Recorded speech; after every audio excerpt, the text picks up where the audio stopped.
my lecture?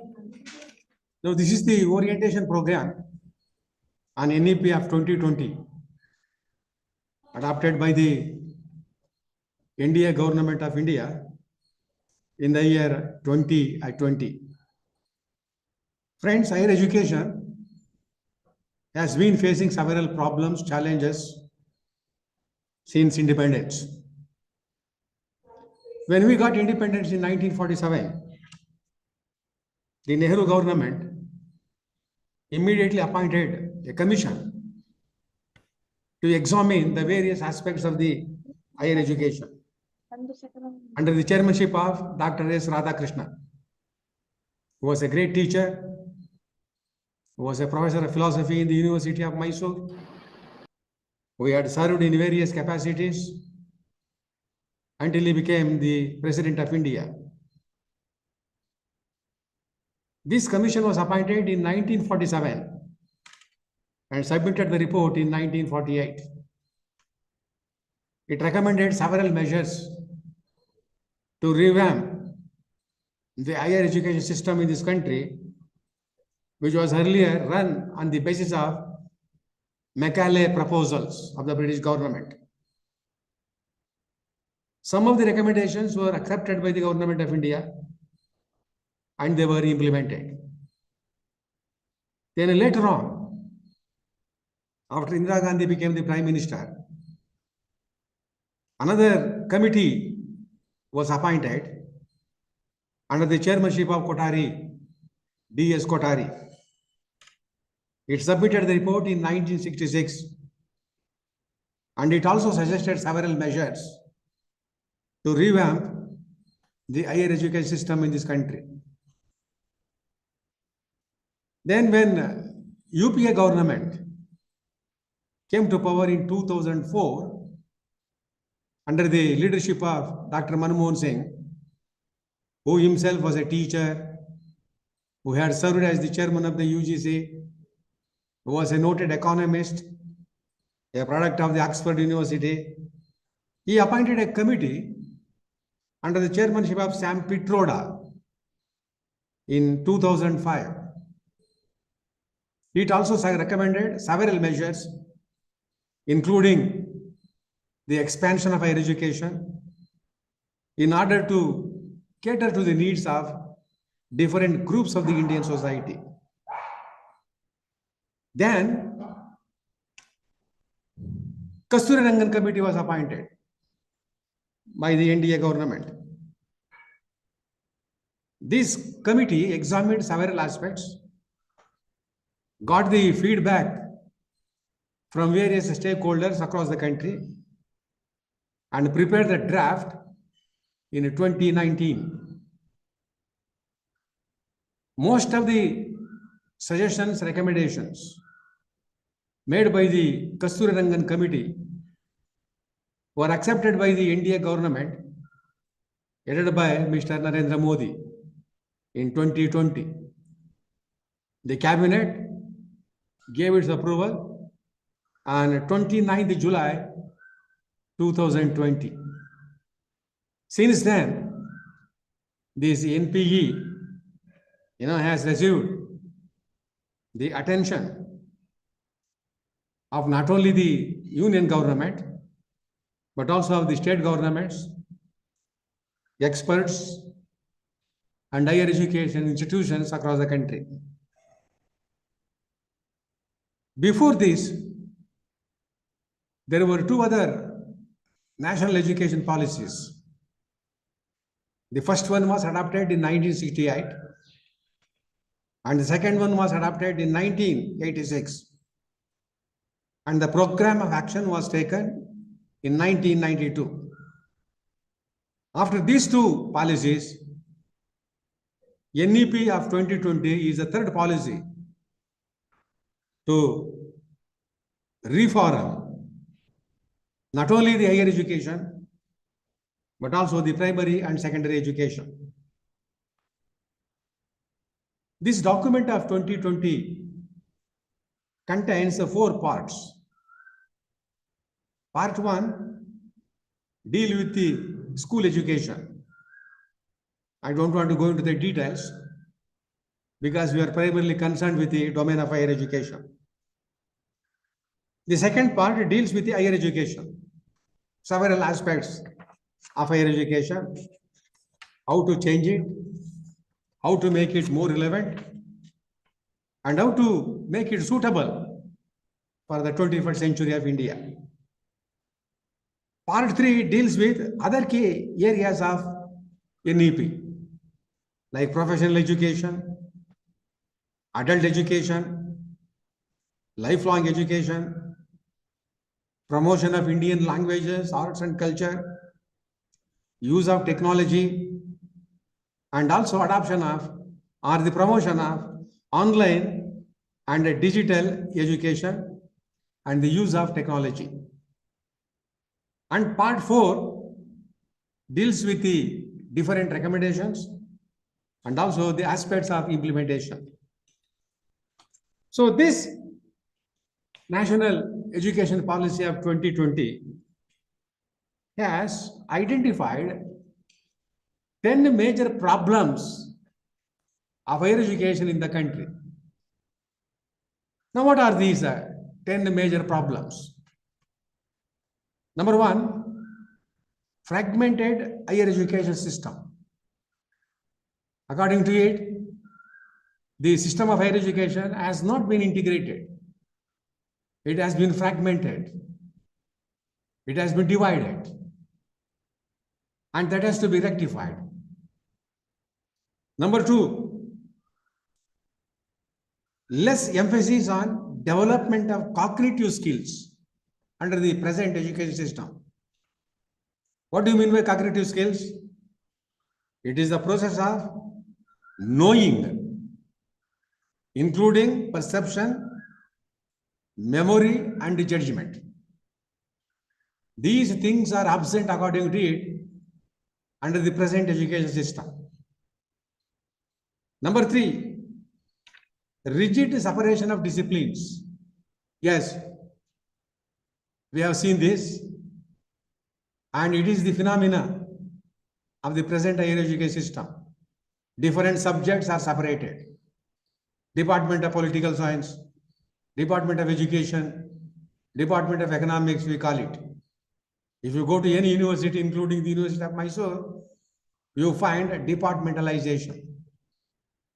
This has been noticed by Kasturirangan Committee and has identified it as one of the major problems of the current higher education system.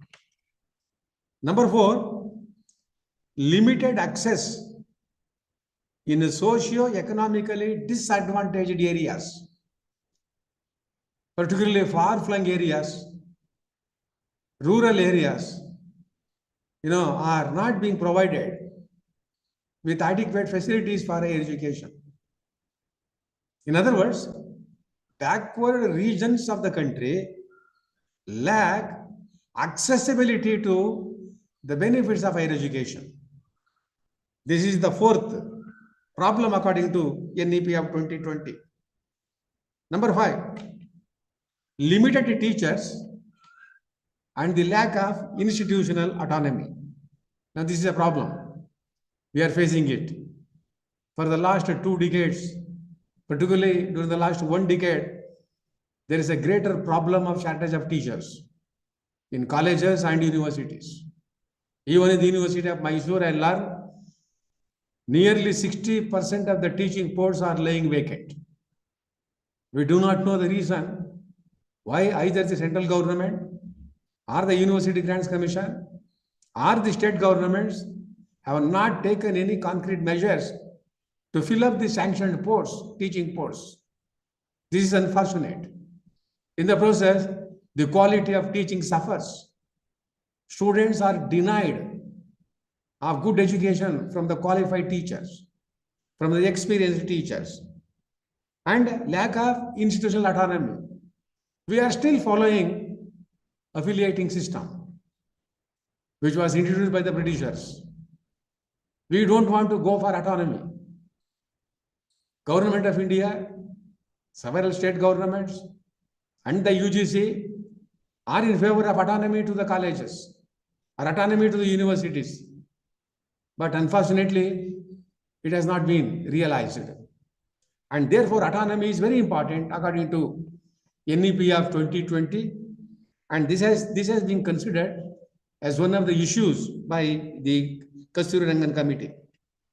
Then the sixth problem is inadequate mechanism for merit-based career management and progression of faculty and institutional leaders.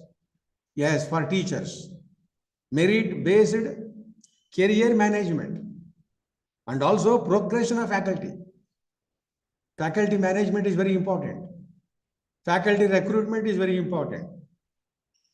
In fact, it has recommended several measures to appoint, to retain, and to train the teachers in order to impart the quality teaching and to promote the quality research.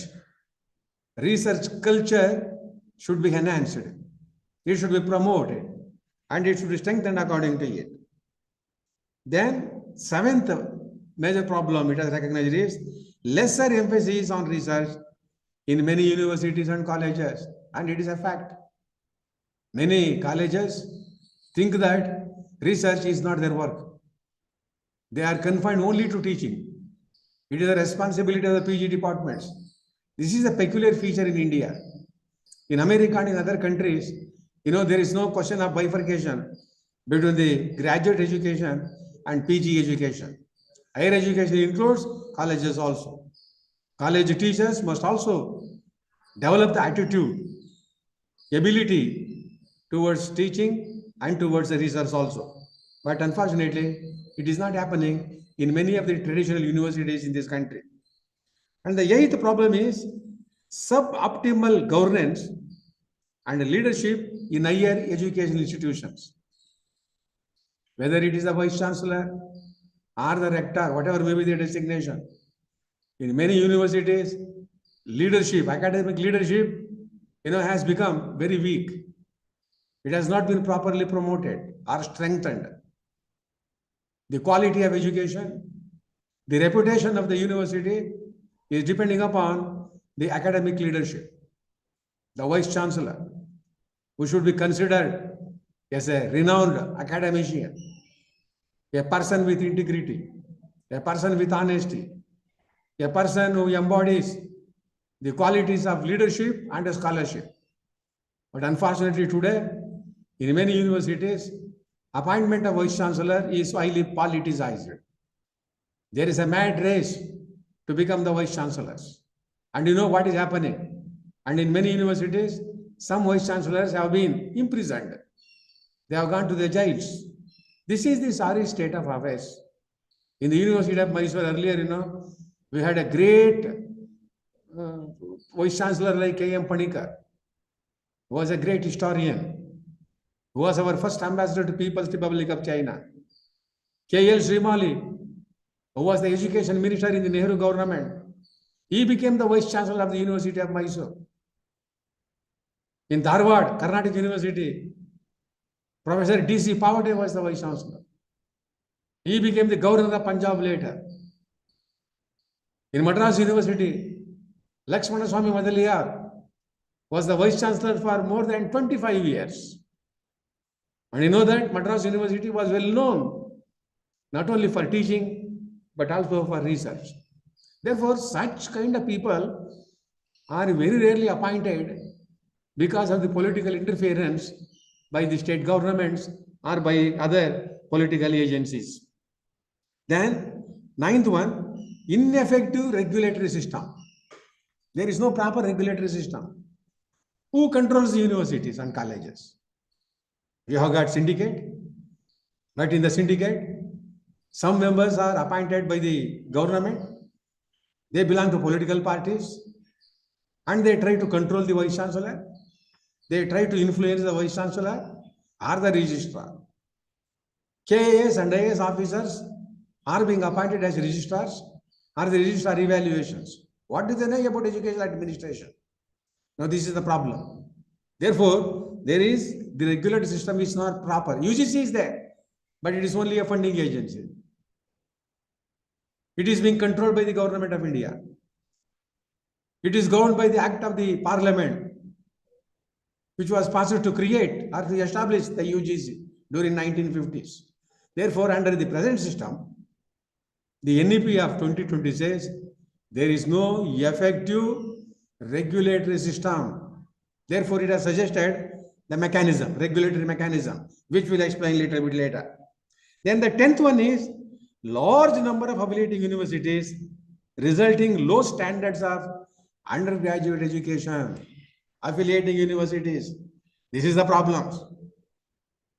When I was the director of the Academic Staff College earlier during 2000, early 15 years ago, many teachers were opposing the autonomy to the colleges. We had conducted a national seminar.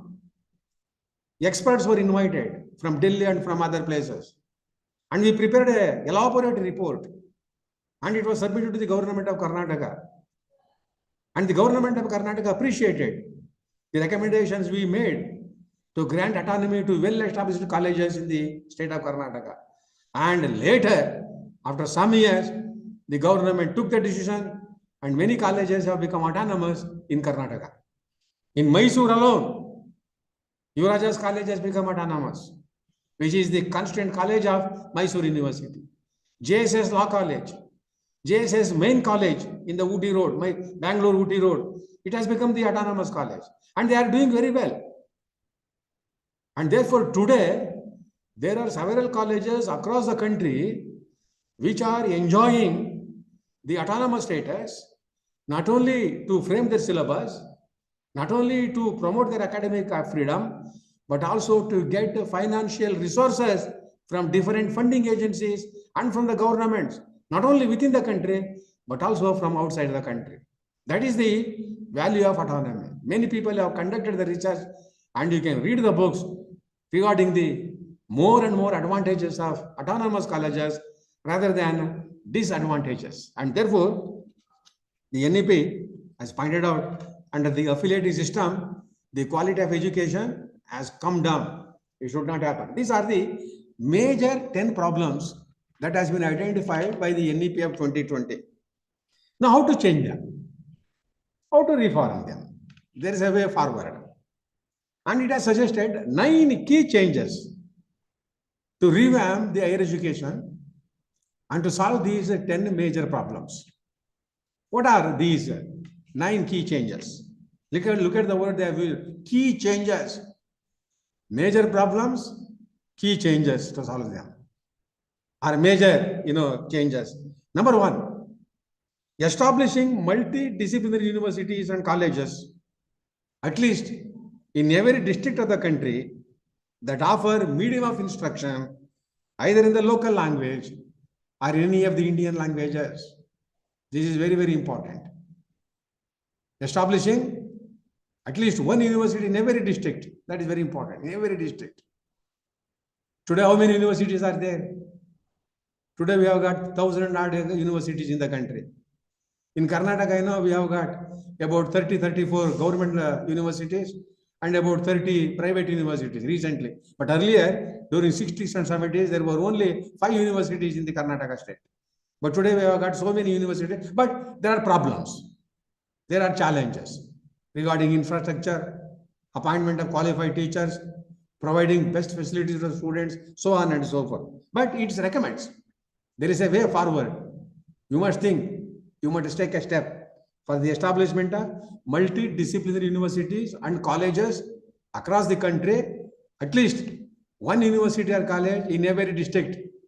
Therefore, students from the backward areas, from disadvantaged groups can have accessibility to get the benefits of higher education. This is one. Accordingly, now many state governments are taking measures to establish more and more universities. Number 2, moving towards more multidisciplinary UG education, undergraduate education. The NEP is emphasizing multidisciplinary aspect at the level of undergraduation. And that we will explain later, how it has advocated what you call the flexibility in admission and also in exit. Number 3, encouraging faculty and institutional autonomy. Faculty should be motivated. Faculty should be energized, it says. We want better teachers. We want committed teachers. We want dedicated teachers. Teaching is not a joke. Teaching is not politics. Teaching is challenge. A good teacher is one who is capable of communicating very effectively. A good teacher is one who respects the students and the pupils. A good teacher is one who loves his or her profession. And you are all very fortunate lot that the Manmohan Singh government, when he was the Prime Minister, took a liberal policy to increase the salaries of the college and university teachers.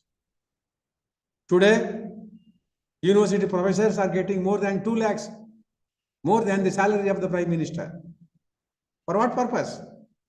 To make them autonomous, to make them more effective, to make them committed to their profession, both teaching and research. And we have to introspect ourselves. To what extent we have been able to fulfill these objectives of Dr. Manmohan Singh. Number 4, revamping curriculum. That is very important. We have to upgrade our syllabus. Upgrade our syllabus. We have to upgrade our syllabus. You cannot teach the same syllabus for 10 years or 15 years. Whatever he is teaching today will become outdated tomorrow. Therefore, at least once in 3 years, or at least once in 5 years, the maximum is 3 years, that is enough. Syllabus should be changed, curricula should be changed. You must upgrade your knowledge. You must update your knowledge. The teacher who teaches the subject must have an autonomy to suggest the changes, the modification that are needed according to the demands of the society, according to the needs of the students or the learners. Today, students are the major stakeholders. Don't forget that. They are the major stakeholders. We are emphasizing learner-centric approach in our teaching. Pedagogy. What is pedagogy? It is an art of teaching. It is a science of teaching. Who can become an effective teacher? Why some teachers are called as popular teachers? They are called popular teachers because they are effective in communication. They are effective in analyzing the data. They are effective in approaching the subject. They are effective in their body language. They are effective in their personal approach to the students. And they love their profession. And that is why pedagogy is very important. For primary school teachers, high school teachers, we emphasize a D.Ed and B.Ed. For college teacher nowadays, we are emphasizing NET, National Eligibility Test, or sometimes a PhD. Now MPhil has been disbanded according to the NEP. PhD. What kind of the quality of the PhD we are producing today? That has to be examined. When we were the students, our theses were valued by foreign examiners. But today, that system in universities has been given up. Only examiners within the state are being appointed. But what is the quality? What is the research methodology? How to put the footnotes? How to select the subject? How to formulate the hypothesis? How to substantiate your findings of the research? What is the social relevance of the research? Whether it is a social science or medical science or natural science or biological science or any other subject. Every subject is very important according to NEP of 2020. Therefore, pedagogy, please remember friends, why this kind of program is conducted for 5 days, 10 days, in order to motivate you, in order to interact with the fellow teachers. Unfortunately, there is no regular classes. It is only online classes. Sometimes I can't see your faces. You can't see my faces. You are only listening to me. But face-to-face teaching has its own value. That is why it is said, Google is not a substitute for Guru. Guru is a Guru. Guru means a teacher. Acharya. Guru is an Acharya. Every person should try to go to the level of Guru. A Guru gives, a teacher teaches. Please remember that distinction. A Guru means ignorance. One who dispels the ignorance is called a Guru. Guru means ignorance. We are compared to Guru, that is the planet. A teacher is comparable to a Guru planet, because Guru planet is bigger than all other planets. Friends, as a result, you must understand your importance in the society, your professional dignity, your personal dignity, your honesty, your efficiency, your capability, your communicative skill, your body language. All these will go a long way, to make the pedagogy a prominent aspect of teaching, whether at the primary level or at a higher education level. Then assessment of the students continuously. No question of annual examination. Today it is being emphasized that continuous assessment through seminars, colloquium. No question of annual system of examination. You must examine the students every day. Allow him to speak. Now, I know in America, a teacher will ask these students to review the books prescribed for the subject. To review the book. Each student is assigned one chapter of that prescribed book. And they present it in the classroom. But in India today, students have stopped reading the books. They are wedded to mobile phones. They are wedded to Xerox copies. They are not reading the textbooks. Libraries are lying idle. Bookshops, now they have become paupers. Nobody is there to read the books today. This is a very dangerous phenomenon. This is a very dangerous development. Libraries are the temples of learning. Books are our real friends. Friends, remember. Books are our real friends. Apps. Sometimes, in the apps, in the internet, you get outdated information, junk information. They are not being updated. But if you read a classical work pertaining to your subject, one classical book, that will go a long way to strengthen your scholarship, to strengthen your what you call thinking ability. And therefore, today technology is good. You should use it to a limited extent, but it should not dominate every aspect of teaching and research. Therefore, assessment of student and student support through scholarship and also through various other remedial measures. This is the fourth key change that is recommending. Number 5, strengthening the integrity of faculty and the leadership. Yes, that is very important. Today we are hearing complaints about the teachers regarding various aspects. Friends, you remember, the destiny of the country is shaped in the classroom. This statement was made by Kothari Committee in 1966. Print this statement and display it in your classrooms. The destiny of the nation is shaped in the classroom. You produce the future citizens of this country. You produce the qualified citizens of this country. Today we are ignoring, not forgetting, we are ignoring value-based education. We are ignoring humanism, respectability for parents, humility, dignity, honesty. We don't read Harishchandra. We don't think about Swami Vivekananda, Ramakrishna Paramahamsa, or Mahatma Gandhiji, or Jawaharlal Nehru, who are men of integrity, who are men of great values. Education has been commercialized. Computer science. Even in the medical field, profession is highly commercialized. Now, this is not the way that a society can thrive on. We must remember, friends, you must teach your students that every person, whether he is in public service or not, must be afraid of three things, respect three things. Number one, law. Law is very important. Nobody is above the law. And we have been seeing today what is happening to various people who have committed mistakes, who have boasted themselves as the people of integrity, who fought against corruption, and now they have become corrupt people, and now they are in the jails. Please remember, law may be very slow. When it is caught, you cannot escape from the legal process. That is why in a democracy, rule of law is very important. What is rule of law? Supremacy of the law. Nobody is above the law, whether he is the chief minister or anybody. Now, two chief ministers, you remember, one has resigned and now he is in jail. Another one, he has not resigned, still he is in jail. And remember, who are they? They should respect the law. Whoever he may be a prime minister. He may be a minister, a powerful minister. But tomorrow, what will happen? What happened to Jayalalitha? You remember?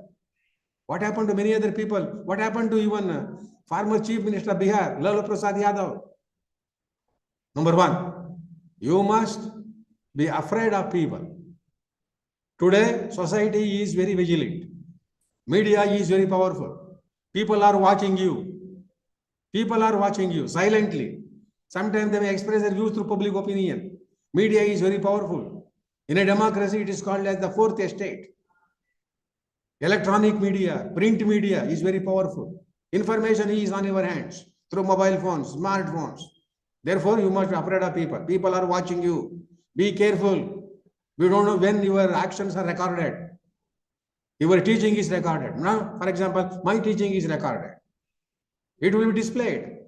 I have to be careful. I have to be responsible. Number two, therefore, you must be afraid of people. You must tell the students in the classroom. Number three, you must be afraid of your conscience. You know what is the meaning of conscience? We call it as Atma Shakshi. Act according to your conscience. Don't do harms to others. Don't violate the law. Don't deviate from the right path. Please remember, don't deviate from the right path. Don't misuse the power. Power corrupts. Absolute power corrupts absolutely. This is what Dr. Rajashekara said. People who are misusing their power will be caught one day or the other. ನಿಮ್ಗೆ ಕನ್ನಡದಲ್ಲಿ ಒಂದು ಗಾದೆ ಇದೆ, ಮಾಡಿದ್ದುಣ್ಣೋ ಮಾರಾಯ ಅಂತ. ಪಾಪದ ಕೊಡ ತುಂಬಿದಾಗ ಅದೇನಾಗುತ್ತೆ ಅಂತ ಗೊತ್ತಿಲ್ಲ ನಮಗೆ. ಆದ್ರಿಂದ ನಾವು ಮನುಷ್ಯರಾಗಿದ್ದಾಗ, that when we are teachers, when the teachers are respected in the society, ನಮ್ಗೆ ಅಧಿಕಾರ ಇಲ್ಲದೆ ಇರ್ಬೋದು, but we are the people who have the knowledge, who can guide others, who are called as beacons of the society, torch bearers of the society. That has to be taught. And therefore, the integrity of faculty, friends, is very important. According to this NEP of 2020, we have to change. We have to also become academic leaders. And for this, appointment should be based on merit, and their career progression should be developed. And there should be what it call quality teaching, research, and service. This is the key change. In other words, according to NEP of 2020, the quality of education is greatly depending upon the quality and integrity of the teachers. The reputation of the institution is depending upon the teachers. Why Harvard University is so popular in America? Because of the faculty. Ivy League institutions in America, now they come under the jurisdiction of Harvard University and Yale University. Whoever, becomes a student in any one of the Ivy League institutions in America, he will get a job. He will get a reputation. Why Oxford University is very famous in England? Even today, Oxford University is number one according to survey in the whole world. Oxford University. In India, we have got some good institutions, but we have not been able to compete at the international level. Indian Institute of Science, IITs, they are doing very well, and they are being ranked at the more than 50, 100 level at the international level. But among the universities, you remember, still we have to do a long way. We have to go a long way. We have to achieve the greater quality, and by encouraging what you call the qualified teachers, the competent teachers. Then the sixth one, establishment of National Research Foundation to enhance the research culture. This is very important. Another key change.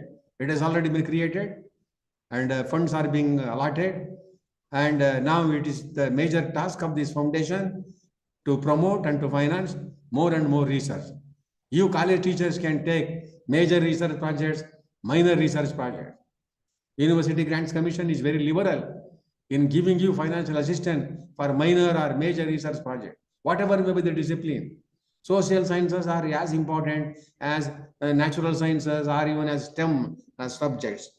Seventh one is governance of higher education institution by qualified independent boards who have academic and administrative autonomy. That is very important. Boards, in other words, bodies. There must be autonomous bodies to govern the institution of higher education. Now for this, now the NEP has recommended institutional mechanism, and it has recommended the creation of Higher Education Council of India or the Commission of India. Under that, 3-4 bodies are being recommended to carry out the works of the the tasks of the National Education Policy of India. Then the eighth one, tight regulation by a single regulator of higher education. Tight regulation it wants. Unless there is a proper regulation of higher education institutions, you cannot achieve the desired goals, particularly the quality and the autonomy. And the ninth one, it is very important, increased access. In other words, inclusivity of higher education. Achieving inclusivity of higher education. Because higher education should not become the monopoly of only few individuals, or the rich people, or the urban people. It should be available to all people, particularly from the rural areas, disadvantaged groups, socially, economically weaker sections of the society, and also there must be a gender balance in the domain of higher education. Women should not be, denied of the benefits of higher education. Now, under these circumstances, friends, this National Policy of Higher Education of 2020, has exhibited its what you call contemporary spirit, the 21st century spirit. Today, the whole world is witnessing, including India, that there is a paradigm shift in higher education from national to global education. That is very important. It is called as borderless education. A student can take one semester in Mysore University, second semester in Hyderabad University, third semester in Delhi University, and he can take the fourth semester in the University of London or in any other foreign country. That facility is available. Therefore, whatever the credits he earns, they are to be accrued by the respective institutions. Therefore, today, education has become globalized, not merely internationalized. It has become globalized because of the communication revolution. You can speak to anybody anywhere in the world.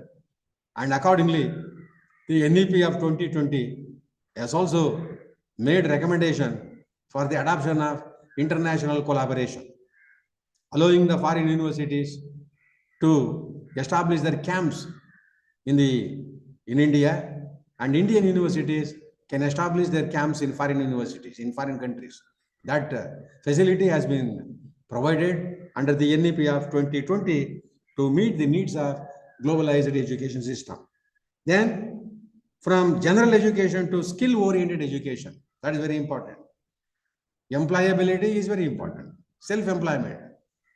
Government employment is not available to everybody. Fundamental right to work is not a fundamental right. But it is the duty of the state to provide employment as far as possible. But otherwise, the governments are encouraging self-employment schemes. For that, skill is very important. Skill-oriented knowledge. And today, computer application knowledge is a must. For any student of any discipline, whether he is a social scientist or not, he must know how to handle the computer science. Otherwise, his knowledge will become outdated. And it's a fundamental one. And that is why application of computer knowledge has been made a fundamental subject at the high school level or at the lower level.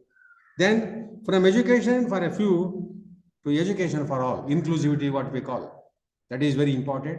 That has been recommended by several committees in India, particularly Sam Pitroda committee made a recommendation for the expansion of higher education institutions, and the present NEP also, as I told you earlier, at least in one district, there must be one university or one college to provide benefits of higher education to the disadvantaged groups.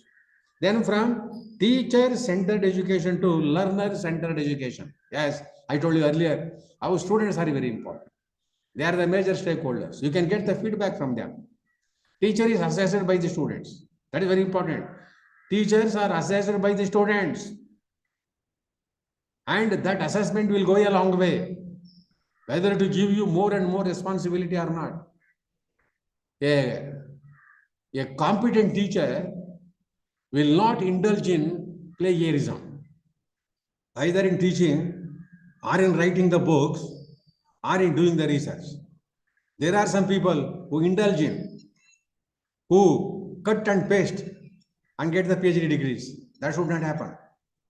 Every PhD thesis must be subjected to strict evaluation, and it must have a social relevance.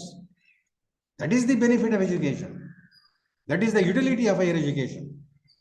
And therefore, learner-centered education is emphasized, and the NEP has also noted this kind of a change. From rote learning to activity-based learning is very important. Rote learning, rote means routine learning. Routine learning is not enough.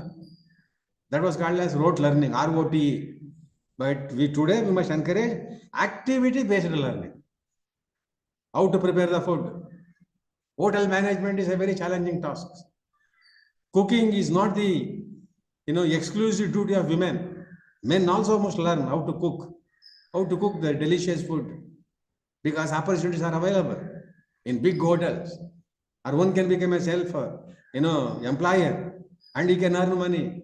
Preparation of coffee, or what Modi called preparation of pakoras. It is not a joke. It is a responsibility. Everybody cannot prepare the pakoras or idlis. It requires knowledge. It requires a training. That is why activity-based learning is very important. And from one-time education to lifelong education, that is very important. That is, a teacher, according to me, is always a student. You may be called as professor. You may have PhD. Some of you may have even DLET. But you are a student. You are a learner. Knowledge is like an ocean. One life is not sufficient to know everything, or to understand the life, or to understand the society, or to understand the people around you. It requires more and more experience. You must be more vigilant. And that is why, friends, the NEP of 2020 has made these important, 9 changes, recommended 9 changes in order to provide quality education, inclusive education, and to make it as a public, good in the long run.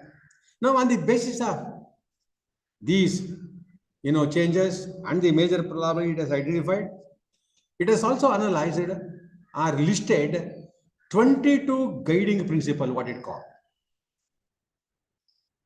These 22 guiding principles incorporated in this draft, in this report, can be discussed under the following headings. Number 1, according to NEP of 2020, education is considered as a public good. Education is considered as a public good. It is public good. It is very important. It is a foundation of a vibrant democratic society. It is intended to transform India into an equitable, vibrant knowledge society. That is very important. Equitable, knowledge, vibrant society. Friends, remember, we are a democratic country. We are the largest democratic country in the world. We are successfully working with democracy. Whatever may be the problem, challenges here and there. It's a large country. Please remember, in the last 18th Lok Sabha election concluded 4 days ago, more than 64 crore people exercises their franchise. Exercises their franchise, remember. There has been a peaceful transition of the government. Please remember, peaceful transition. That is the maturity of democracy. Indian democracy has become a vibrant democracy. Former Prime Minister of Australia, Kevin Rudd, made a remark in one of his books that India's experiment with democracy is a marvel in the world. India's experiment with democracy is a marvel in the world. There are critics of Indian democracy, but no democracy is perfect. Or for India, or for that matter, no system is perfect. America is not perfect. America cannot teach everything to everybody. America has its own problems. You know what happened when Biden was elected 4 years ago? How Trump created the problem for him. That is a different issue. But in India, even though it is called as a developing country, we have become 5th largest economy in the world. We are trying to become a Vishwa Guru in the world. India is a society of great knowledge, enterprises. India is a country of great men and women. And therefore, the NEP of 2020 says education must be considered as a public good. It is the public education that contributes to the building up of societies, their development. Development in what fields? Social development, economic development, political development, cultural development, and technological development. In these areas, India is making rapid strides. We are one of the top technological countries in the world. Please remember, most of the people in this country have got the knowledge of computer application. Most of the country in this world have got more phones, mobile phones, even in the rural areas. Massive urbanization taking place. Indians are second to none in the world. We have seen. Indians are very brilliant, but they need opportunity. And education should provide them. And therefore, a sound education system is a national asset. Note this one. A sound education system is a national asset. The Dellar Commission, we submitted the report to the UNESCO. It was appointed by the UNESCO. In 1996, it said, education is one of the principal means available to foster a deeper and more harmonious form of human development. And thereby, it can reduce poverty, exclusion, ignorance, oppression, and war. This spirit of Dellar Commission is found in the NEP of 2020. Therefore, education is considered as a public good. This is one. Number two, how it is suitable to India. That is what, because the title of my lecture is Higher Education and Society, Suitability and Applicability. That is very important. How the NEP of 2020 is suitable to Indian conditions, to the 21st century. How it is relevant to India, in other words. And how it can be implemented or applied. Then the second aspect is your holistic development of learners. That is very important. All-round development of learners. It gives every student a holistic multidisciplinary education for all-round development. In one semester, a student can study political science. In another semester, he can study economics. In the third semester, he can study biology. In the fourth semester, he can study philosophy. Wide range of option is given. Freedom is given to the students. There is no question of unidisciplinary course. Multidisciplinary approach is promoted. That leads to the holistic development of the students. It provides skills to enhance employability and capability to become entrepreneurs and innovators. That is very important. It is emphasizing skill-oriented education. I told you earlier, cognitive skills. It says, you must impart more and more cognitive skills to the students, even for the students of social sciences.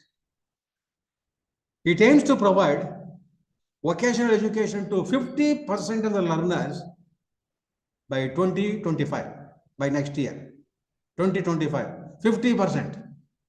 But unfortunately, many states have not taken steps to implement this NEP because of politics. That's a different matter.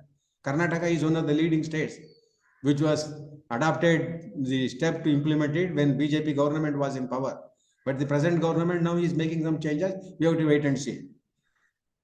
It gives freedom to students to shape their destiny by studying the subjects which are of their interest and to suitable to them in which they can excel. Therefore, students can combine subjects of their choice, science with literature. They have the flexibility in entry and exit level from programs. Provision is also made for credit-based, choice-based courses based on grading system. And for this purpose, academic bank of credit is to be created to store the credit earned by the students. So wider choice is there. A student can take one semester now. In the next semester, he may get a job. He can leave the course. He can go to the job. But after some time, he can come back and he can rejoin. That academic flexibility is there. That freedom is provided. Academic freedom is provided. And he can study any subject. As I told you earlier, in one semester, he can study science subject. In the next semester, he can go for another literature subjects or social studies or any other subject. Wide choice is being given. There is no question of adhering to one discipline throughout his educational career. It also aims to develop knowledge, skills, values, commitment to human rights. Friends, this is very important. I told you earlier, we are ignoring the values. But NEP of 2020 is emphasizing values also. Human rights are very important. What is the human right? Human right means respect one another. Give respect, take respect. Human rights is based upon the philosophy of equality of individuals. We are the sons and daughters of the God, or we are all human beings. We are created equal by the God. If we don't believe in God, we are created by the nature. United Nations Organization, the Constitution of India, Indian Constitution has embodied today 6 fundamental rights. They are fundamental because they are basic rights. They are seminal rights. Among them, right to equality is the first one. No distinction. All are equal. That is very important in the eye of the law. All are equal. Number 2, right to freedom. Yes, you can select any subject. You can select any university. You can select any job, any profession. No question of adhere to traditional profession. A teacher's son can become a minister. A minister's, now today, some politicians they are promoting their children. That's a different matter. But choice is given to the students. Right to freedom. You can study anywhere in the country. Freedom of choice. We are the citizens of the India. We are not Karnataka citizens. We have no double citizenship in India. We have got single citizenship. Nationality is there. There you have right as in India. States are created for administrative purposes. That is why it is called as a federal system of government. Therefore, right to freedom. You can acquire any property. You can acquire any, you can do any kind of profession. Today you may be a teacher. Tomorrow you can resign and you can become a politician. After some time, you can get any other job. It is left to you. Then, right against exploitation. No question of exploitation. Particularly women, children in India were subjected to exploitation. Even today they are subject to exploitation. But if that is being recognized, it is noticed, then the affected individual can approach the Supreme Court of India for the protection under Article 32 of the Constitution. For the protection of the fundamental rights, one can go to Supreme Court of India directly under Article 32. That is the importance of fundamental right. Right to freedom of religion. We are a secular country. You can practice any religion. You can worship the God. You can become a theist, or you can become an atheist, or you can remain as an agnostic. It is left to you. But of course, more than 90% of Indians believe in God. That's a different matter. It is a personal choice. Those who don't believe in God, they need not go to the temples. It is left to them. They need not worship the God. And then, cultural educational right. You can promote your culture. You can promote your values. You can promote your language. Therefore, these fundamental rights, right to constitutional remedies itself is a fundamental right. That is under Article 32. As I told you earlier, if your fundamental rights are violated, one can go to Supreme Court of India directly for the protection of the fundamental rights. Supreme Court must receive your petition, entertain your petition, and take appropriate measure for the protection of the fundamental rights. But these rights are not applicable to criminal activities, corrupt activities. That you remember. And of course, they are not absolute. Ultimately, state interest is more important than individual interest. Ultimately. Therefore, the state can impose a reasonable restriction on these fundamental rights. That you must remember. But Constitution of India is a sacred document which has recognized the importance of certain basic rights, and they are called as fundamental rights. And therefore, right to equality, gender balance, has to be protected. It has to be promoted, and therefore, remember, friends, with these values must be encouraged among the students. Deep pride of India. You must promote a sense of patriotism. So, what is happening to our country?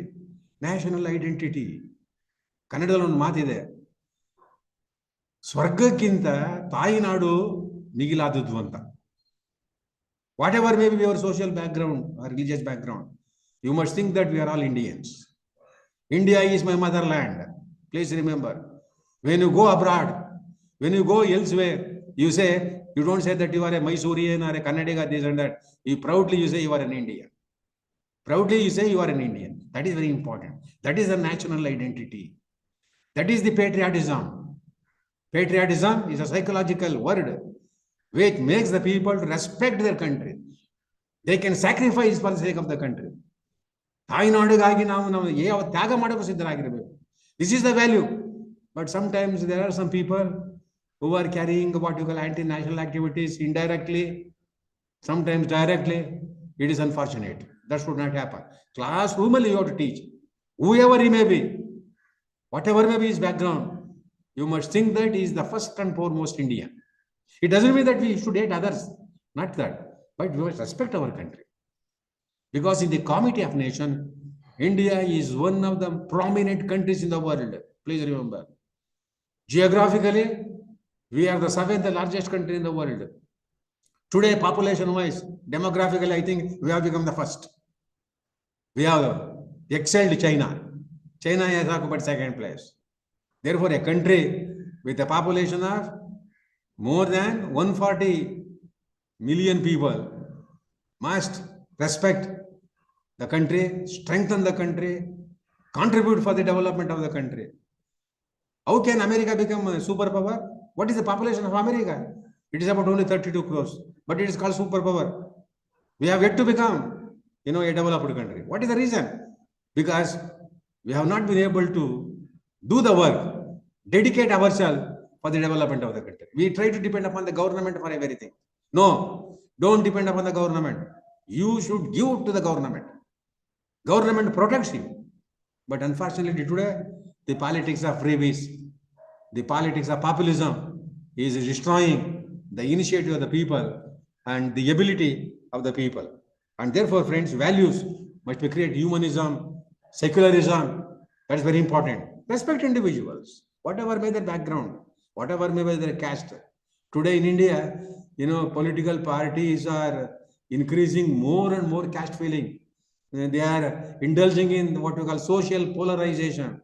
This should not happen. People should not listen to such people. Such people should be rejected in the election. That is why ballot is stronger than bullet. You can make the government, you can unmake the government. You can control the government once in 5 years. But many of our people, they don't use that opportunity, to reject the unwanted people, the corrupt people, the incompetent people, and also the people who create, social polarization in the society. It also emphasizes student support and should be strengthened. Students should be given what you call scholarship, financial assistance. It calls for the creation of National Scholarship Portal. National Scholarship Portal. Scholarships are being given now, but it should be strengthened. You should provide more and more to the people, particularly socially, economically disadvantaged groups, scheduled castes and the scheduled tribes. Then the third aspect is importing high quality education. Importing high quality education. This is very important. Of international standard, of global standard. I have seen in America, when I went there as a Fulbright scholar in 1982 to the Notre Dame University, here I was a teacher, but there I was made as a student. Many senior teachers had taught me about the comparative federal system. Their teaching method was different. Their approach to research was different. You know the Fulbright Fellowship. It is an American government fellowship. It is called Fulbright Fellowship because it has been instituted in the name of a Fulbrighter who was a senator from the Arkansas state in America in 1945-46. Before our independence, there was an agreement between the two governments. And when we became independent in 1947, we materialized it, and that came to be known as Fulbright Fellowship. It is fully funded by the American federal government. You can apply. You can go there for 3 months, 6 months, for postdoctoral work or for pre-doctoral work. Regional office is there in Chennai. Central office is there in Delhi. You can go to their website, apply. You can go there, go to America for 3 months. Your exposure to the world will change your attitude, will change your mind. It will make you more confident and more competent. That is why friends, teachers should become more and more mobile. Don't confine to one institution for a long time, either to Mandya or to Bangalore or to Mysore. Don't think these are the heavens. The world is very wide. Life is very short. You have got maximum of 30-35 years. When you are young, you must attend so many institutions, see them, adopt the best approach, the principle from them, implement them in your colleges. Try to become the builder of that institution, whether it is a government one or a private one, because you are getting the benefit from that institution, the recognition from that institution. Remember, that was the Vice Chancellor of Bangalore University, Narasimhayya, H. Narasimhayya. He dedicated himself to the National College. He was a professor of physics. He remained a bachelor, isn't it? I believe he was staying in the college. He became the Vice Chancellor of Bangalore University. That was a dedication. That was a love for the professor. He was like a Gandhian. So from that point of view, friends, national portal, scholarship portal should be created. High quality of education. Therefore, it said standard, global standard is very important. It suggests formulate the plan called Institutional Development Plan. According to NEP, you must create Institutional Development Plan. Each institution must have a plan. You must have a vision for 5 years, for 10 years. I learned Harvard University was started with scratches. There was no building when it was created, during the 18th century. Today, it is one of the topmost universities in America. Yale University, even Mysore University. Manasa Gangotri campus was created, I believe, during 1960s, when K.V. Puttappa was the Vice Chancellor, who is popularly known as Kuvempu. At that time, Mysore University was consisting of only 2 buildings, Maharaja's College, Yuvaraja's College, which were built by the Maharaja of Mysore. This campus was given by the Maharaja of Mysore in 1960, 61, 62. I believe people were afraid to come here because of wild animals at that time. But now it has become the heart of the Mysore city. Its landscape has been changed. That is why, friends, you must have a vision. And that vision will make you a far-sighted leader. And that is depending upon your institutional development plan. And also it wants to suggest the establishment of National Technology Forum. You must create a National Technology Forum to develop digital education resources, and that would go a long way for the extensive use of technology. Today we are using, ICT, Information Technology Commission, technology tools, and without technology use, you cannot make the education more and more, modern. And therefore, remember, the UGC has already taken several steps, to implement some of these recommendations, made by the NEP. And it has also recommended the creation of the establishment of National Research Foundation to encourage a research culture. And according to NEP, universities are classified into 2 categories. One is intensive teaching universities and colleges. That is a teaching intensive universities and colleges, one category. research intensive teaching universities and colleges. That is, teaching intensive universities and colleges, research intensive universities and colleges. These are the two categories that it has created, and they must be, encouraged by the respective bodies in order to promote either the teaching which they like or the research which they like. Apart from this, the guiding principles has also recognized that the emphasis on motivated, energized, and capable teachers. It has used the word motivated, energized, capable teachers. Please remember 3 words. Motivation. You are a motivator. You are a guide. You are a philosopher. You are a teacher. You are a minister. You are an administrator. All these words, are very important to understand the meaning of the word called motivation. Energized. You must be very capable. Mentally, physically, you must be strong. Mentally, you must be very strong. Mentally, you must be very strong. Then thirdly, capable. Your capability is very important. A teacher should have the quality of capability, the ability, attitude. These qualities will go a long way to enhance the quality of the teaching. I think now it is 3:50.